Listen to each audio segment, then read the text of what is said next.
At this point in the course, you have been playing guitar for at least 6 weeks, and you're beginning to get the hang of it. You're actually thinking of yourself as a guitar player. Now, how cool is that? If you're like most of us, you're also finding it a challenge to keep up the daily routine of practicing. The trick to maintaining a consistent practice routine is you must stay motivated. Duh. Okay, that's pretty obvious. The trick is how to stay motivated. First, I'll tell you how not to stay motivated. Force yourself to practice for an hour every day. It won't be too long until you'll find something to do that's a lot more entertaining. So how do you stay motivated? You need to seriously consider finding others to share your passion. By that I mean it's time to begin either playing with another guitarist, vocalist, bass player, or drummer, or convince a friend to begin learning how to play an instrument. And of course, if it's a guitar, tell them to buy Metal Method guitar lessons. I would be very pleased. Another solution is you might give your buddy a bass guitar and have them play eighth notes on an open E string while you jam on E minor. Or even better yet, you know A minor real well. Play an open A string and jam on A minor. If you can't find a drummer, and you probably won't be able to find a drummer because they're somewhat rare, buy a drum machine or learn how to program drum parts on a computer. Before long, you and your friend will actually begin to sound like you're making music. Begin putting together a song list and try to find some simple songs to play for your list. At this point, you'll become motivated because your friend is depending on you to know your parts. Your friend is depending on you to show up for rehearsal. Suddenly, your own practice sessions are no longer a boring few minutes of playing the same stuff. Now there is an urgency to learn your parts so you won't show up at rehearsal empty-handed. This is motivation. At its core, motivation can be thought of as a mutual sharing of experiences. You want to please others, and others want to please you. It's so much easier staying motivated when sharing an experience with others. The next step is you and your friend will start sounding good, and other people will notice that, and soon musicians will be interested in joining you. Before long, you can set a date a month or two down the line to play a backyard party or some other very low-key event.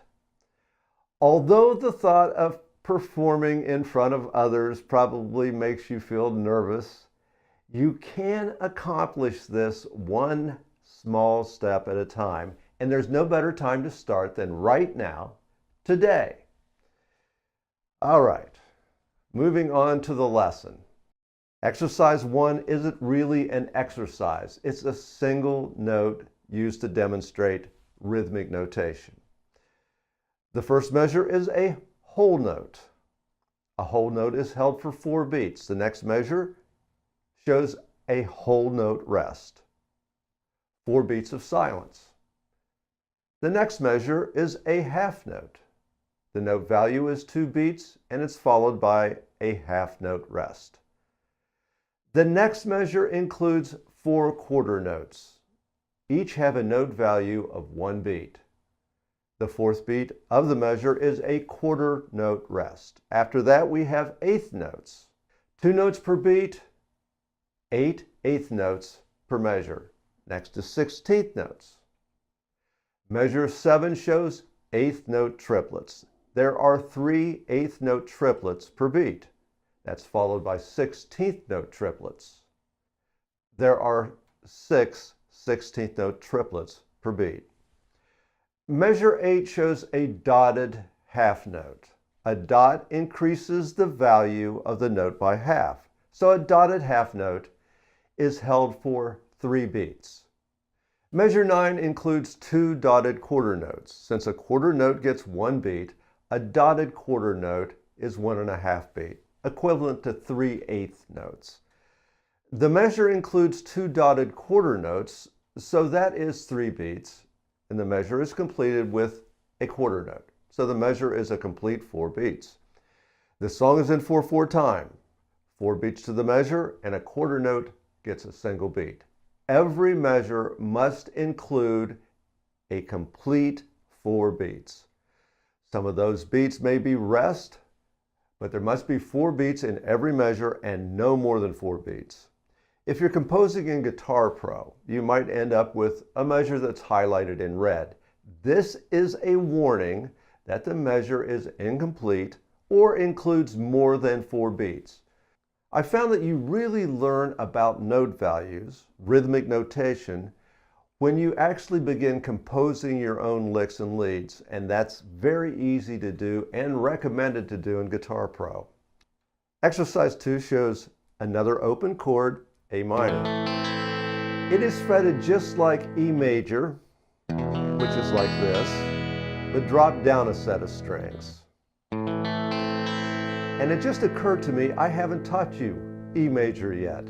So maybe we'll work backwards. Here's A minor, play it in this position, all 6 strings, and you've got E major. The 5th string is an open A for A minor. You don't play the 6th string. This is an open chord, but you'll learn that it can be placed in front of a 5-string bar and moved up and down the neck to give you another dozen minor chords. So A minor, and then we learn to place the bar here and see how I have the shape in front of the bar. C minor, D minor,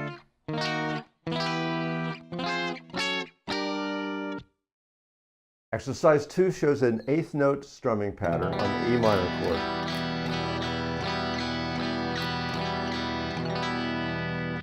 Be sure to allow your pick to glide over the strings like this, and notice that I changed the direction coming back. So I'm exaggerating, but it's something like that, so the pick doesn't get stuck in the strings, and you're able to smoothly glide the pick over the strings. The next thing I want to mention is at the end here,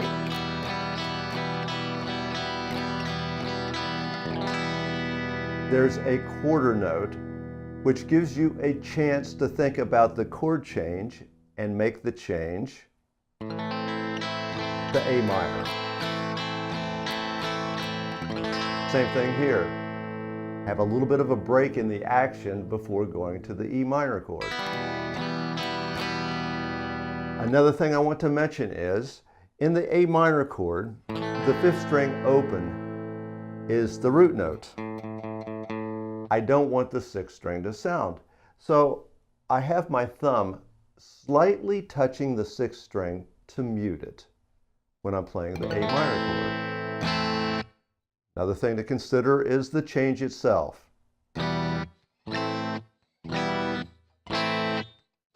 Hardly anything is happening other than when I move from E minor to A minor, I just put the 1st finger into position. Aside from that, nothing's going on.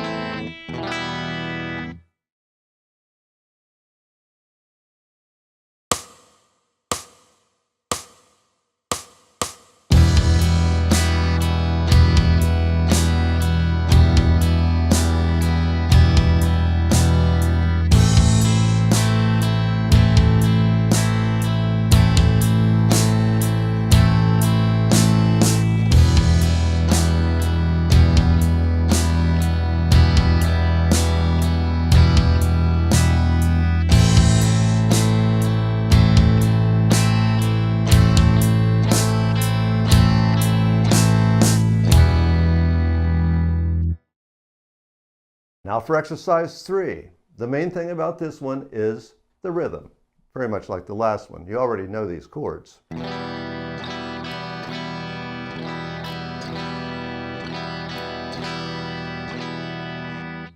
Same thing there. I sustain those last 2 chords with quarter notes, so I have time to change to the C.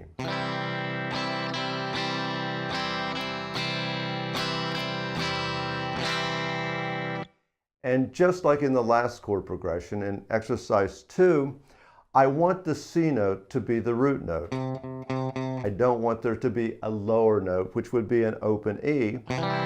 So when I'm playing the C, I'm also slightly muting the 6th string so it doesn't sound, so I can play all 6 strings and you do not hear the 6th string.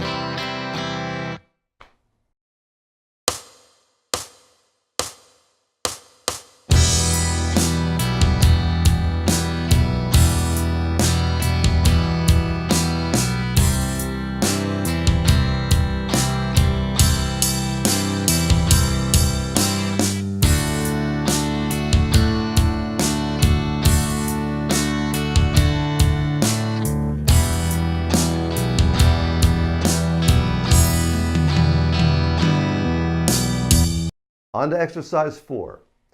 I call this one AC/DC thing because it fits somewhat into their genre of music, but their music is typically a little more riff-oriented than this. Here's exercise 4.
Aside from learning a new chord, this week's lesson isn't too difficult. And even that chord, A minor, is almost identical to E major, just played on a different set of strings. Last week, I showed you the fundamentals of playing bar chords. Continue playing around with the technique, and next week, we'll get serious. Once bar chords are mastered, you qualify as an intermediate guitarist because you can truly play about any song. Speaking of songs, I hope that you're beginning to practice some familiar tunes on your own. See you next week as we continue to explore bar chords. Hello, it's me again. I'm introducing a new feature for my video on-demand lessons. If you've been studying the course, you may be thinking, this isn't new because you've seen it at the end of previous lessons. Well, today it's new. This is the first addendum. I will be doing addendums for many of my previous lessons. Although you may have seen many of these already, that's simply because you're living in the future.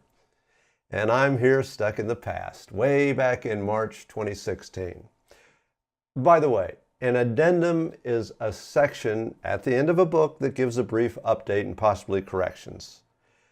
That's what I'll be doing here. I'm not getting much feedback on these lessons, and that's a big part of why I'm doing them using video on demand. I'm able to publish these videos very quickly, which in theory allows students to comment. Then I can make corrections and additions in this addendum section. Eventually, this information will be used for a revision of the lesson. I'm planning to create an addendum for most lessons and eventually revise many and maybe all of them using this information. I get better as I go along and would like the entire course to reflect these improvements. The way to play along with my backing tracks at any tempo is to use Guitar Pro software. You set the tempo, loop the parts, and play along at a speed that is comfortable for your level of experience. Guitar Pro isn't mandatory for this course, but I will not give Skype lessons to someone that isn't willing or able to use the program. It's simply a more effective way to teach and to learn. Speaking of Skype, I am interested in working with some beginners right now. If you would like to work with me on Skype, fill out the contact form on our website at metalmethod.com and I'll get back to you.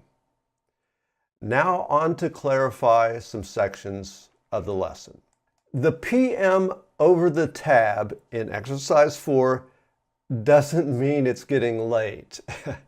It stands for palm mute.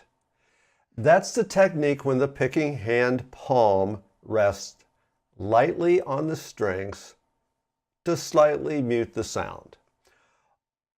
Although I've written the two open E's as seen in the second measure, once again of exercise 4, I've written them as single notes.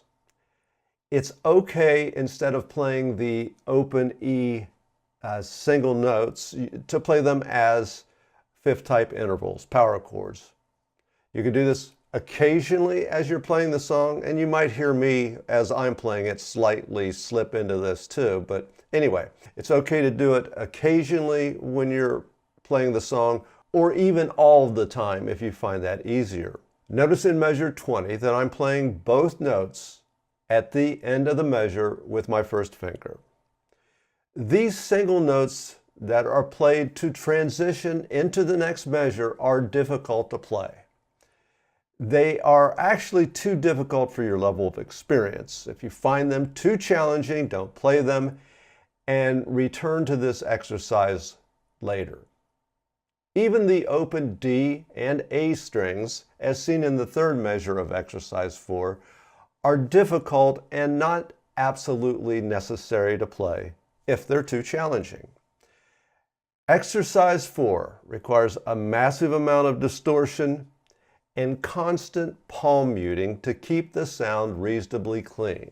Notice after the open E's are played with palm muting that my picking hand leaps off of the strings to play the open power chord.